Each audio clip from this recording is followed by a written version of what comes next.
Guys welcome back to my channel blogs with Ankita. So big ಬಾಸ್ನ second promo ಕೂಡ ಬಿಟ್ಟಿದ್ದಾರೆ. So second ಪ್ರೊಮೋದಲ್ಲಿ ಬೆಂಕಿ versus tsunami ಅಂತಲೇ ಹೇಳ್ಬೋದು. ಸೊ ಮೊನ್ನೆ ಹೋದ ವಾರದ ನಾಮಿನೇಷನ್ಸಲ್ಲಿ ನೋಡಿದ್ದೀವಿ, ಕಾರ್ತಿಕ್ ಅವ್ರು ಹೋಗ್ಬಿಟ್ಟು ತನಿಷಾ ಅವ್ರಿಗೆ ಅವರ ಒಂದು ಹಾರ್ಟಿಗೆ ಹೋಗ್ಬಿಟ್ಟು ಚುಚ್ಚಿದ್ರು.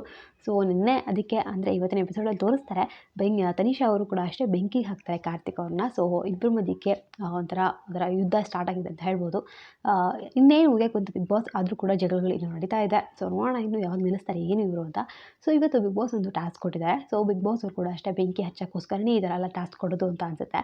ಸೊ ನೆನ್ನೆ ನೋಡ್ಬೋದು ಸಂಕ್ರಾಂತಿಗೆ ಯಾವುದೇ ಥರ ಒಂದು ಬ್ಯಾಡ್ ಕ್ವಾಲಿಟಿ ಕಳ್ಕೊಂಡು ಗುಡ್ ಕ್ವಾಲಿಟಿ ಬೆಳೆಸ್ಕೋಬೇಕು, ಯಾರಿಗೆ ಸಾರಿ ಕೇಳ್ತೀರಾ ಅಂತೆಲ್ಲ ಹೇಳಿದಾಗ ಇಷ್ಟು ಚೆನ್ನಾಗಿ ಹೋಯಿತು ಆ ಒಂದು ಎಪಿಸೋಡ್ ಅಂತ. ಸೊ ಈ ಕಂಟೆಸ್ಟೆಂಟ್ಸ್ಗೂ ಅಷ್ಟೇ ಆ ಥರ ಏನಾದ್ರು ಒಂದು ಪಾಸಿಟಿವ್ ಆಗಿ ಏನಾರು ಮಾಡೋಕ್ಕೆ ಕೊಟ್ಟಾಗ ಇಷ್ಟು ಚೆನ್ನಾಗಿ ಅವರು ಕೂಡ ಕ್ಯಾರಿ ಮಾಡಿದ್ರು ಅಂತ. ನೆನ್ನೆ ನನಗಂತೂ ಹೈಲೈಟಾಗಿ ಕಾಣಿಸಿದ್ದೆ ವಿನಯ್ ಅವರು ಮತ್ತು ಸಂಗೀತ ಅವರು. ನಿಜವಾಗ್ಲೂ ತುಂಬಾ ಚೆನ್ನಾಗಿ ಅವರಿಬ್ಬರು ನೆನ್ನೆ ನಡ್ಕೊಂಡಿದ್ದಿತ್ತು. ವಿನಯ್ ಅವರೇ ಆಗಿರಲಿ ಅಥವಾ ಸಂಗೀತ ಅವರೇ ಆಗಿರಲಿ ತುಂಬ ಚೆನ್ನಾಗಿ ಮಾತಾಡಿದ್ರು. ವಿನಯ್ ಅವರು ಕೂಡ ನೆನ್ನೆ ಅವರೇನು ಸ್ಟಾರ್ಟಿಂಗಿಂದ ಅವ್ರ ಜರ್ನಿದೆಲ್ಲ ಹೇಳ್ತಿದ್ರು ಸಂಗೀತ ಅವ್ರ ಜೊತೆಗೆ, ಇಷ್ಟು ಚೆನ್ನಾಗಿ ಮಾತಾಡಿದ್ರು. ಸೊ ಆ ಥರ ಎಲ್ಲ ಕ್ಯಾರಿ ಮಾಡಿದ್ರೆ ನೋಡೋಕೆ ಕೂಡ ಜನಕ್ಕೆ ಕೂತ್ಕೊಂಡು ಇಷ್ಟ ಆಗುತ್ತೆ. ಸತಿಪತಿ ಅಂತ ಎಷ್ಟು ಜನ ಇಷ್ಟಪಡ್ತಿದ್ದಾರೆ. ಸೊ ನೆನ್ನೆ ಒಂದೇ ಒಂದು ಪಿಕ್ಚರ್ ಸಾಕು ಅವರಿಬ್ಬರು ಕೂತ್ಕೊಂಡಿದ್ದು ಜೊತೆಗೆ ಎಷ್ಟು ವೈರಲ್ ಆಗಿದೆ ಇವಾಗದು. ಸೊ ಆ ಥರ ಎಲ್ಲ ಪಾಸಿಟಿವ್ ಆಗಿ ಬಿಗ್ ಬಾಸ್ನ ನಡೆಸ್ಬೋದಿತ್ತು. ಇನ್ನೂ ಆ್ಯಕ್ಚುಲಿ ಎಷ್ಟೋ ಜನ ಈ ಸತಿ ಬಿಗ್ ಬಾಸಲ್ಲಿ ಇರೋರು ಫ್ರೆಂಡ್ಸ್ ಇದ್ದರು, ಇನ್ನೂ ಚೆನ್ನಾಗಿರ್ತಿದ್ರು ಅವರು. ಬಟ್ ಬಿಗ್ ಬಾಸ್ ಅವರೇ ಪ್ರೀ ಪ್ಲ್ಯಾನ್ ಮಾಡಿಬಿಟ್ಟಿರ್ತಾರೆ ಎಲ್ಲನೂ ಬೆಂಕಿ ಹಚ್ಚಬೇಕು ಅಂತಲೇ. ಸೊ ನೆನ್ನೆ ಬೆಳಿಗ್ಗೆ ಅಷ್ಟೆಲ್ಲ ಚೆನ್ನಾಗಿ ಮಾಡೋದು ಕೊಟ್ಟು ರಾತ್ರಿ ಆದ ತಕ್ಷಣ ಬೆಂಕಿ ಹಾಕೋದು ಕೊಟ್ಟರು. ಸೊ ಇಲ್ಲಿ ಜಗಳ ಹಾಗೆ ಆಗುತ್ತೆ ಮತ್ತು ಈ ಥರ ಎಲ್ಲ ಮಾಡಿದಾಗ.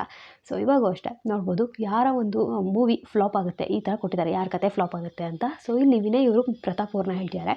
ಸೊ ವಿನಯ್ ಅವ್ರಿಗೆ ಪ್ರತಾಪ್ ಅವ್ರಿಗೆ ಒಂದು ಸ್ವಲ್ಪ ಆಗಲ್ಲ, ಬಟ್ ಸ್ಟಿಲ್ ಅವ್ರು ಚೆನ್ನಾಗಿದ್ದಾರೆ. ಆದರೆ ಈ ಥರ ಏನಾದರೂ ಆ್ಯಕ್ಟಿವಿಟಿ ಅಂತ ಬಂದಾಗ ಅವ್ರು ಇವ್ರ ಹೆಸರು ಹೇಳ್ತಾರೆ, ಇವ್ರು ಅವ್ರ ಹೆಸರು ಹೇಳ್ತಾರೆ. ಸೊ ಈ ಥರ ಆಗ್ತಿದೆ. ಸೊ ಇಲ್ಲಿ ಪ್ರತಾಪ್ ಅವ್ರಿಗೆ ಹೇಳೋದು ಅವ್ರು ಇರೋದ್ರೆ ಸ್ವಲ್ಪ ಸಿಂಪತಿಗೆ ಇಟ್ಟಿಸ್ಕೊಂಡು ಅಥವಾ ಅಳೋದು ಈ ಥರ ಎಲ್ಲ ಮಾಡಿಕೊಂಡೆ ಪ್ರತಾಪ್ ಅವರು ಬೆಳ್ಕೊಂಬಂದಿರೋದು. ಸೊ ಇದು ಫ್ಲಾಪ್ ಆಗ್ಬೋದು ಅಂತ ವಿನಯ್ ಅವ್ರು ಹೇಳ್ತಿರೋದು ಪ್ರತಾಪ್ ಅವ್ರಿಗೆ. ಸೊ ನೆಕ್ಸ್ಟು ತನಿಷಾ ಅವ್ರಿಗೆ ಸಂಗೀತ ಅವರು ಮತ್ತು ಕಾರ್ತಿಕ್ ಅವರು ಇಬ್ಬರೂ ತನಿಷಾ ಅವ್ರಿಗೆ ಹೇಳ್ತಾರೆ ಫ್ಲಾಪ್ ಆಗಿದೆ ಅಂತ ಅವರ ಮೂವಿ. ಸೊ ಇಲ್ಲಿ ಸಂಗೀತ ಅವ್ರು ಕೊಡೋ ರೀಸನ್ ಏನು ಅಂದರೆ ಕೆಲವು ವಾರಗಳಿಂದ ಅಂದರೆ ಇವಾಗ ಏನು ರೀಸೆಂಟ್ ವೀಕ್ಸ್ ಇದೆ. ಸೊ ರೀಸೆಂಟ್ ವೀಕ್ಸಲ್ಲಿ ತನಿಷಾ ಅವರ ಗೇಮ್ ಪರ್ಫಾರ್ಮೆನ್ಸ್ ಆಗಿರಲಿ ಅಥವಾ ಮನೆಯಲ್ಲಿರೋದಾಗಿರಲಿ ಅವರ ಒಂದು ಕ್ಯಾರೆಕ್ಟರೇ ಕಂಪ್ಲೀಟಾಗಿ ಚೇಂಜ್ ಆಗಿದೆ, ಅದಷ್ಟು ಚೆನ್ನಾಗಿ ಕಾಣ್ತಿಲ್ಲ. ಸೊ ಇದು ಅವ್ರಿಗೆ ಎಲ್ಲಾದರೂ ಡೌನ್ಫಾಲ್ ಆಗೋಕ್ಕೆ ರೀಸನ್ ಆಗ್ಬೋದು ಅಂತ ಇಲ್ಲಿ ಸಂಗೀತ ಅವ್ರು ಕೊಟ್ಟಂಥ ರೀಸನ್.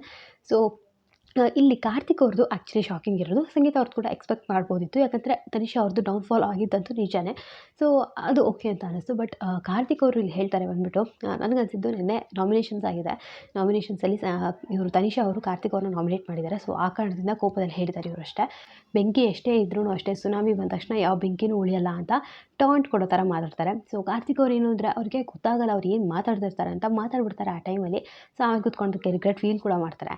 ಸೊ ಇದು ಒಂದು ಸ್ವಲ್ಪ ಅವರು ಮಾತಾಡುವಾಗ ಯೋಚನೆ ಮಾಡಿ ಮಾತಾಡಿದ್ರೆ ಇನ್ನೂ ಚೆನ್ನಾಗಿರುತ್ತೆ ಅಂತ ಅನಿಸುತ್ತೆ.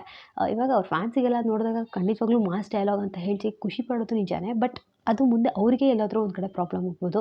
ಯಾಕಂದರೆ ಇವಾಗ ನಾಳೆ ಮತ್ತೆ ಇವ್ರ ಜೊತೆನೇ ಈ ಕಂಟೆಸ್ಟೆಂಟ್ಸ್ ಜೊತೆನೇ ಅವರು ಬದುಕಬೇಕಾಗತ್ತೆ ಅಲ್ಲಿ.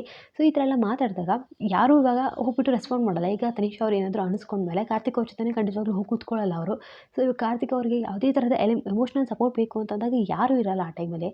ಸೊ ಇದನ್ನ ಒಂದು ಸ್ವಲ್ಪ ಅವರು ಕೂಡ ಅರ್ಥ ಮಾಡ್ಕೋಬೇಕಾಗತ್ತೆ. ಸೊ ಈ ಥರ ಒಬ್ಬೊಬ್ಬರನ್ನೇ ಕಳ್ಕೊತಾ ಇದ್ದರೆ ಲಾಸ್ಟಿಗೆ ಯಾರೂ ಉಳಿಯಲ್ಲ ಅಲ್ಲಿ. ಸೊ ಅಟ್ಲೀಸ್ಟ್ ಎಮೋಷ್ನಲ್ ಸಪೋರ್ಟ್ಗೆ ಒಬ್ಬರಾದರೂ ಇರಬೇಕು, ಒಬ್ಬರ ಜೊತೆ ಆದರೂ ನಾವು ಚೆನ್ನಾಗಿ ಬಾಂಡಿಂಗ್ ಮೇಂಟೈನ್ ಮಾಡ್ಕೋಬೇಕು ಅಂತ ಅನಿಸುತ್ತೆ.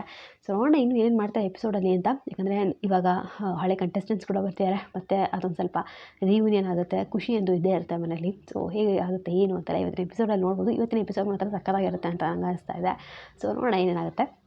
ಸೊ ಬಿಗ್ ಬಾಸ್ನ ಲೈವ್ ಅಪ್ಡೇಟ್ಸ್ಗಾಗಿ ನನ್ನ ಚಾನಲ್ ಸಬ್ಸ್ಕ್ರೈಬ್ ಮಾಡ್ಕೊಂಡು ಸಪೋರ್ಟ್ ಮಾಡಿ. ಹಾಗೆ ರಕ್ಷಾ ಚಾನಲ್ ಕೂಡ ಹೋಗ್ಬಿಟ್ಟು ಸಬ್ಸ್ಕ್ರೈಬ್ ಮಾಡ್ಕೊಳ್ಳಿ. ಅವಳ ಚಾನಲ್ ಹೆಸರು ರಕ್ಷಾ ರೆಡ್ಡಿ ಅಂತ. ಡೈಲಿ ವೀಡಿಯೋಸ್ ಹಾಕ್ತಿರ್ತಾಳೆ, ನಿಮ್ಮೆಲ್ಲರಿಗೂ ಖಂಡಿತವಾಗ್ಲೂ ಇಷ್ಟ ಆಗ್ಬೋದು. ಸೊ ಮತ್ತೆ ಹೊಸ ವಿಡಿಯೋದಲ್ಲಿ ಸಿಗ್ತೀನಿ. ಅಂಟಿಲ್ ದೆನ್ ಟೇಕ್ ಕೇರ್, ಬಾಯ್.